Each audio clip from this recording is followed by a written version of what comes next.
Olá, estimados irmãos, em nome do nosso amado Salvador Jesus e com o auxílio do Santo e Bom Espírito, vamos dar continuidade aos estudos dessa 12ª lição com o título A Última Advertência. Nesta segunda-feira, o segundo tópico traz para nós o título O Outro Anjo. Portanto, pergunta A. Descreva a vinda do anjo que aparece em Apocalipse 18, o versículo 1.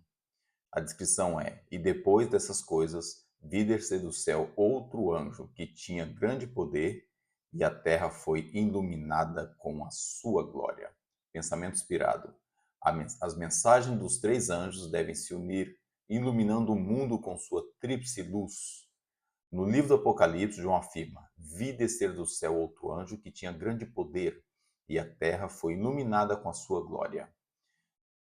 Apocalipse 18, 2 a 5 é citado aqui. Isso representa a proclamação da última tríplice mensagem de advertência ao mundo. A igreja é a guardiã das riquezas da graça de Cristo. Deste modo, por meio dela, Deus dará a demonstração final e plena do seu amor até mesmo aos principados e potestades nos lugares celestiais. Então nós vemos aqui, esse anjo veio com um poder muito grande e iluminar toda a terra, ou levar o conhecimento a toda a terra, levar essa palavra a toda a terra. A questão que se aplica aqui é dessa iluminação que vem para toda a terra. A glória não pertence ao anjo em si, na verdade, reflete o caráter, vai refletir a verdade, o amor de Deus, sendo revelado com muita clareza a toda a terra antes do fim do mundo, antes de acontecer as coisas. Como quando o evangelho do reino for pregado a todo mundo, então virá o fim. Então, esse anjo ele vem realmente para fazer um trabalho de pregação das últimas mensagens, ou levar a tríplice mensagem angélica a todo mundo e a todos os confins da terra para que o fim se acabe. Agora, a aplicação que eu coloco isso para nós é: será que eu sou chamado a refletir o caráter de Cristo? Estou permitindo que a luz de Cristo brilhe por meio da minha vida as pessoas que estão à minha volta?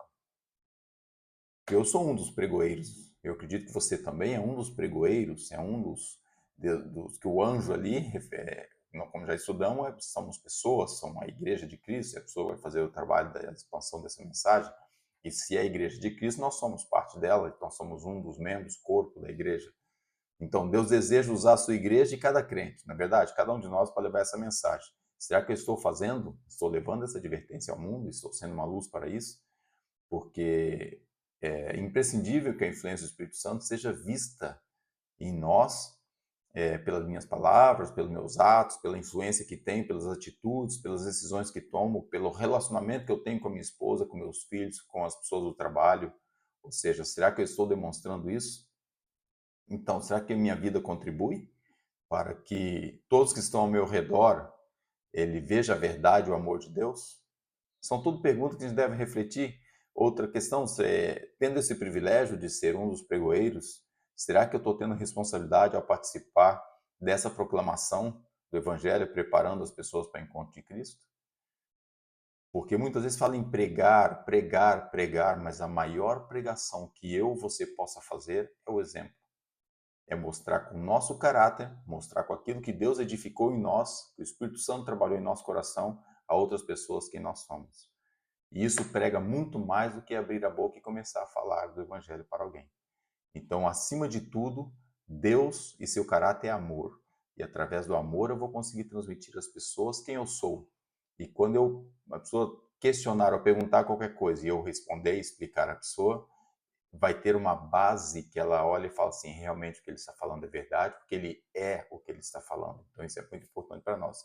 Então, Deus deseja iluminar todo mundo com sua glória, mas é através de mim e de você, é através do seu povo.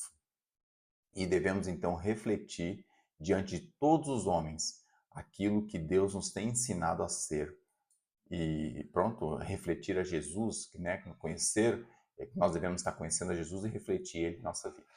Isso seria aqui o que eu entendi aqui dessa pergunta para nós. Pergunta B. Qual é o significado da glória do anjo? E como essa glória se manifesta? O salmista diz: Dai ao Senhor, filhos dos poderosos, dai ao Senhor glória e força.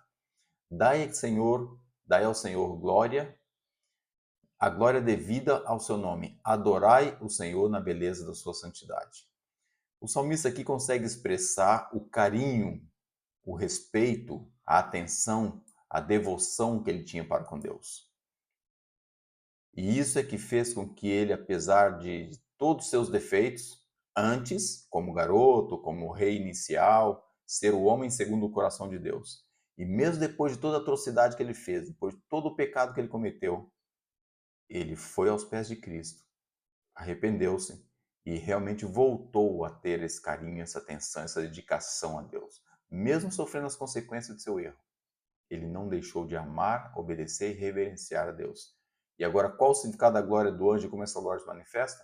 Da mesma forma que Davi, naquela época, no seu tempo, fez o trabalho de dar glória, de dar o devido honra, adorar a Deus. Nós devemos fazer a mesma coisa. João, aqui, as palavras que vem trazendo aqui, e eu lhes dei a glória que a mim me deste, palavras de Cristo, para que sejam um como nós somos um, eu neles e tu em mim, para que eles sejam perfeitos em unidade e para que o mundo conheça que tu me enviaste a mim e que tens amado a eles como me tens amado a mim. Aqui Jesus está dizendo uma coisa muito simples. Eu amo a Deus, Deus me ama, somos um. E eu quero que eu também ame vocês e vocês me amem e sejamos um. E eu quero que vocês amem o próximo ame vocês na medida do possível, porque eles vão refletir aquilo que vocês são. E dessa forma seja uma unidade. Principalmente nós, na igreja, nós irmãos, devemos ser uma unidade. Mas como você vai querer ser uma unidade na igreja se dentro do seu lar não há unidade? É impossível. Primeiro a unidade vem dentro do lar. E às vezes não é uma unidade de exigir que o outro seja aquilo que você queira. Ou eu exigir que aquilo que minha esposa seja o que eu quero, ou exigir que meu filho ou minha filha seja o que eu quero. Não. Eu ser genuíno, eu ser amoroso, eu ser eu. E deixar cada individualidade ser ele. E nessa individualidade aceitar-se entre si. E se houver coisa para ser arestrada, as arestas, né, para ser tirada, se houver alguma coisa que não é muito agradável, então se pode conversar, se pode com jeitinho, se pode dar tempo ao tempo, orar e deixar que devagarzinho as coisas vão acontecendo. Graças a Deus, essa unidade, desfruto dela dentro do meu lar.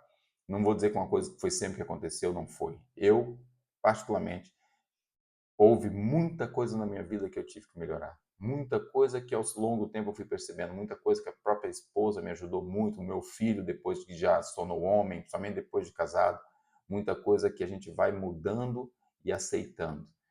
E isso gera depois, você olha e fala assim, poxa vida, eu podia ter sido assim mais cedo. Mas pronto, tudo a seu tempo. E Deus, ele tem o seu tempo para as coisas. Deus tem o tempo para cada um. E nós devemos respeitar esse tempo de Deus. Uma coisa nós podemos fazer sempre: dobrar os joelhos, orar muito e amar muito. Seguir o que Cristo fazia. Nós não vemos no relato de Cristo, em momento algum, ele exigindo alguém ser alguma coisa. Ele amava, explicava, pregava, amava, explicava, pregava. Mesmo o próprio Judas. Ele sabia que Judas ia traí-lo. Ele sabia que Judas estava ali esperando o momento para traí-lo. Tratou com amor, com carinho, até o último instante, para que o coração dele cedesse. No entanto, nós às vezes não esquecemos que quem faz o trabalho é o Espírito Santo. E muitas vezes queremos nós mesmos moldar a outra pessoa aquilo que nós, aos nossos olhos, achamos que deve ser, sendo que nem o próprio Deus age dessa maneira. Então devemos ter o cuidado com isso. Pena Inspirada diz assim: é quando se negligencia a formação do caráter, quando falta o embelezamento da alma, quando se despreza a piedade em sua simplicidade, é com orgulho e o amor pela ostentação começam a exigir magníficas arquiteturas de igrejas, acabamentos esplêndidos e cerimônias imponentes. Contudo, Deus não é glorificado em nada disso. Ele não valoriza a sua igreja pelas vantagens externas, mas pela sincera piedade que é a diferença no mundo, que diferencia do mundo. Ele avalia conforme o crescimento de seus membros, da sabedoria de Cristo, de acordo com o progresso que tem na experiência espiritual. Então devemos lembrar que Deus não vê o externo, Deus vê o que está se passando internamente. E Deus não vê o que está passando, Deus também muitas vezes não, ele realmente não vê o que está passando na parte de fora de uma pessoa. Nós julgamos pessoas pelo que nós estamos vendo. Deus julga pessoas pelo que está passando no coração dela. Então, alguém aos seus olhos pode ser pecaminoso do teu lado, e às vezes é uma pessoa muito mais sincera diante de Deus do que você no seu alto sou melhor, né? Achando que está melhor do que a pessoa, achando que ela é pecaminosa e está achando que está melhor que ela. Então, levando em conta como o salmista via, né, o reconhecimento, a majestade, o poder de Deus, a glória, honrar, refletir Ele como santo, nós devemos também lembrar que nós temos necessidade de fazer a mesma coisa. O nosso único reflexo é Cristo. A única comparação que podemos fazer é Cristo. O dia que você olhar para si e pensar assim, estou igual a Jesus, ou houve uma transformação muito grande, ou você está sendo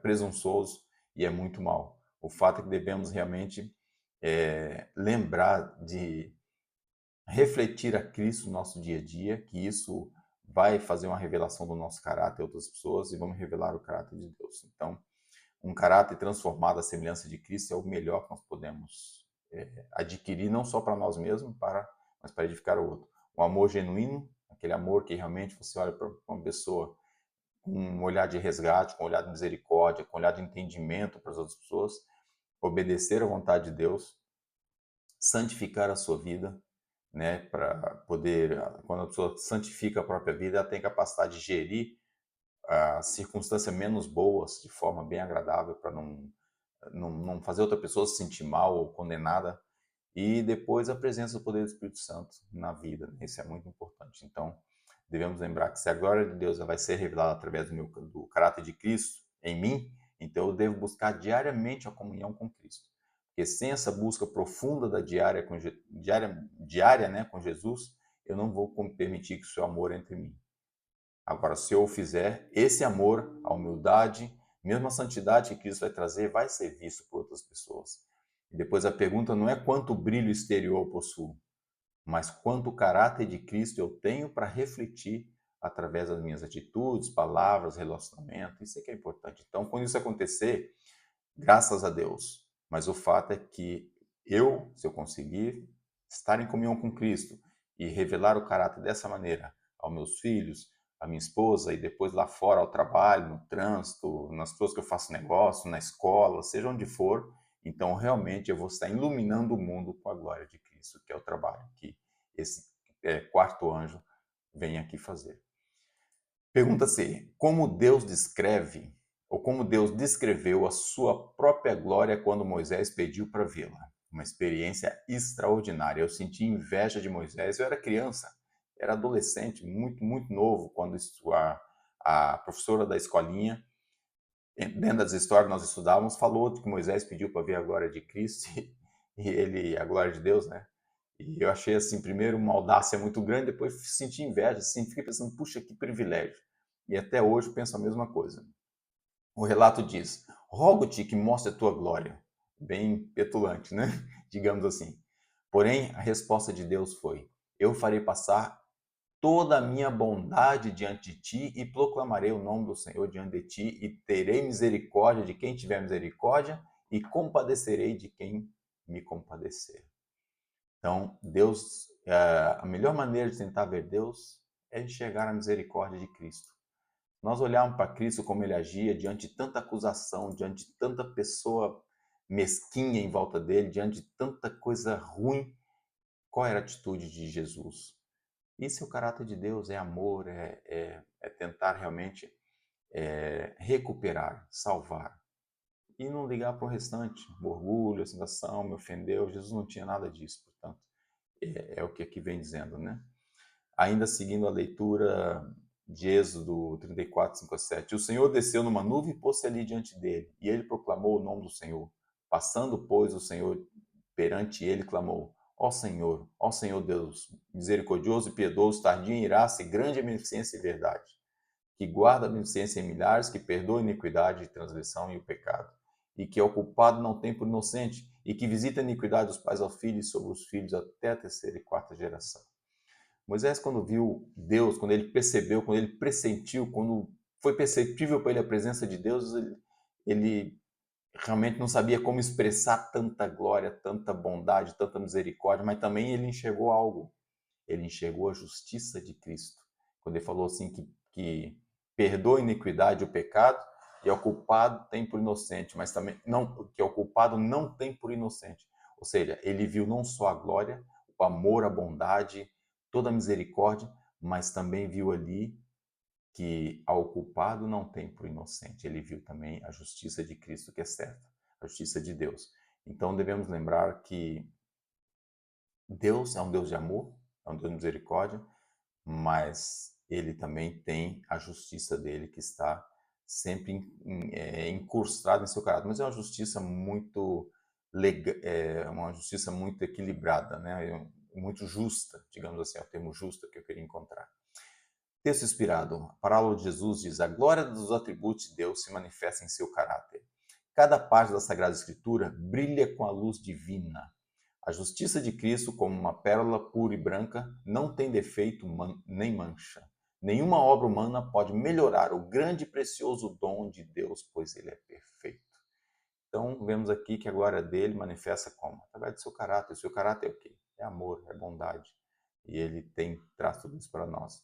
Seguindo a leitura, a maravilhosa graça de Deus diz: essas características se revelou na vinda de Cristo, para que pudesse condenar o pecado na carne por meio de seu próprio exemplo. Jesus assumiu a semelhança da carne pecaminosa. Cristo contemplava constantemente o caráter de Deus, por isso revelava constantemente esse caráter ao mundo. Irmãos, ontem passando a lição aqui numa igreja no norte de Portugal, estava explicando aos irmãos a necessidade que Jesus tinha de estar em comunhão com Deus. Ele tinha essa necessidade, ele tinha mais do que quase a comida. Ele passava constantemente, ia para o Monte das Oliveiras e estava em comunhão com o Pai. Tanto que no Getsemane, quando ele sentiu Deus se afastando, quando ele assumiu o pecado da humanidade, Deus não podia estar com ele por causa do pecado, e Deus se afastou, ele suou gota de sangue. Entre tudo que ele ia acontecer em volta dele, ao afastamento de Deus, foi o pior cenário da vida dele. E eu fico imaginando, e eu, toda a minha vida sossegado, às vezes nem estou aí. Infelizmente, às vezes estamos tão distraídos que nos afastamos de Deus, achamos normal. Aí quando vem uma situação, uma turbulência na vida, aí volta correndo para Deus, como Senhor, me protege, me ajuda aqui. Sendo que Jesus não pecou, porque a dependência, a comunhão que ele tinha com Deus era extrema. E Enoque fez a mesma coisa. Enoque provou, antes de Jesus vir, né? Enoque provou que se alguém andar com Deus, é possível sim ter um caráter tão puro que Deus levou Enoque para ele. É um desafio para cada um de nós, irmãos. Essa nota termina assim: portanto, Jesus quer que seus seguidores revelem esse mesmo caráter na própria vida. Nossa, que responsabilidade que nós temos, cada um de nós, é verdade? E realmente é muito importante. Então, a aplicação que eu vejo nisso aqui, conhecer Jesus, conhecer a Deus, nossa, isso é tudo que vai revelar para nós. Não é a lei, não é estar como é grudada a preceitos, mandamentos, não é nada disso. Se fosse isso, os fariseus tinham feito correto, não estavam corretos. Deus sempre mostrou que é o amor, que é o caráter, que é estar ali com Deus, entender como Jesus era. Então, quanto mais eu contemplar a Jesus, o que vai acontecer? Mais eu compreendo que Deus realmente é. Então, Deus deseja que eu vou refletir em mim o amor dele em mim. Fazer de mim como o sol faz com a lua. O sol projeta a iluminação, a lua pega naquilo, absolve e reflete. E é isso que nós devemos fazer, né? E vamos ver então que atributos que Deus revelou a Moisés foi o quê? Misericórdia, bondade, paciência, amor, verdade e também justiça. E a verdadeira religião não vai consistir em conhecimento doutrinário. Não é doutrina, mas é a transformação do caráter pela graça de Cristo. E a verdadeira religião é amor, é o caráter de Jesus, é o caráter de Cristo. Então, quando as pessoas observam em nós essas características, elas vão ver então o caráter de Deus. Agora eu pergunto, estou eu revelando o caráter de Deus no meu dia a dia? Está você revelando o caráter de Deus no dia a dia com seu esposo, com seus filhos, ou com a sua esposa, ou seus filhos estão revelando com seus pais? Estamos nós revelando em casa, porque é em casa que começa. E depois estou eu refletindo isso lá fora. A minha maneira de tratar os outros revela misericórdia, revela amor, como Cristo revelou ao mundo, como Cristo revelou às pessoas que estavam em volta dele, tantos pecaminosos, tantas pessoas que ele lia o pensamento daquelas pessoas, sabia exatamente o que elas eram, mas estava amando, estava protegendo, estava tentando resgatar. Estou eu fazendo isso? Então, a lição que eu tiro desse capítulo 18, que essa mesma glória que Deus revelou no Sinai a Moisés, Ele quer que eu entenda. Não é passar para os outros ainda, é que eu entenda. Se eu entender, aí sim, aí eu vou conseguir transmitir isso a outras pessoas. Então, vemos aqui num resumo rápido desse capítulo que o anjo ele desceu do céu com grande poder para iluminar a glória. Esse anjo é quem? É eu, é você, é cada um de nós. Nós somos esse anjo. E representa a proclamação final da mensagem ao mundo. Quando conseguimos fazer isso, o que acontece? Jesus volta. Se ele não voltou ainda, é porque eu não estou trabalhando o suficiente. Então, aqui uma reflexão. E a igreja, os fiéis, são chamados a participar dessa obra, refletindo esse amor de Deus. Então, a glória ocular de Deus é manifestada através do seu povo. Então, devemos ter a noção que não está na riqueza, não está em construção, não está nas vidas, não está no que a pessoa consegue mostrar externamente, nem na que a própria entidade em si mostra, mas na transformação de cada indivíduo no caráter de Cristo. E Deus deseja que os seguidores reflita esse caráter. Então, que Deus tenha misericórdia de cada um de nós, que o verdadeiro amor, que a verdadeira justiça, que a verdadeira verdade possa realmente refletir em cada um de nós através do poder do Espírito Santo. A graça de Cristo é dada a cada um de nós e pela graça de Cristo, em comunhão com Deus, lendo a Escritura, em oração e pedindo, Senhor, derrame sobre mim o Espírito Santo. Traga em mim, Senhor, gotículas da chuva temporânea, não tem problema, só o que basta para mim poder edificar o meu caráter, para fazer o trabalho, para estar preparado para receber a chuva serôdia e fazer parte dos 144 mil, daqueles que vão finalizar a obra. E falando de 144 mil, todos nós que conhecemos a tríplice mensagem angélica, a porta da graça vai se fechar mais cedo para nós.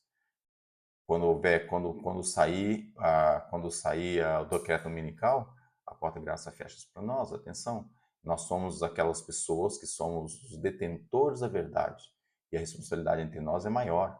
E devemos então estar atento, porque Deus há de fazer em nós, está usando nós e fazer de nós aqueles que vai ser o corpo especial, né? De 1854 para cá, somos o corpo especial dos 144 mil que vai cantar o canto de Moisés, que vai estar ali sabendo, passando pela grande tribulação. A Ellen White, curiosamente, fala, né, que nós, ela se envolve, né? Nós vamos ter aquele tempo de angústia, vamos estar ali passando por aquela situação toda, vamos ver Jesus vindo lá, aquela nuvenzinha, todos, né, vão ressuscitar para ver na ressurreição parcial. Então, são assuntos que nós devemos ter isso em mente, mas acima de tudo, é edificar o nosso caráter e nos preparar para a volta do nosso amado Salvador Jesus.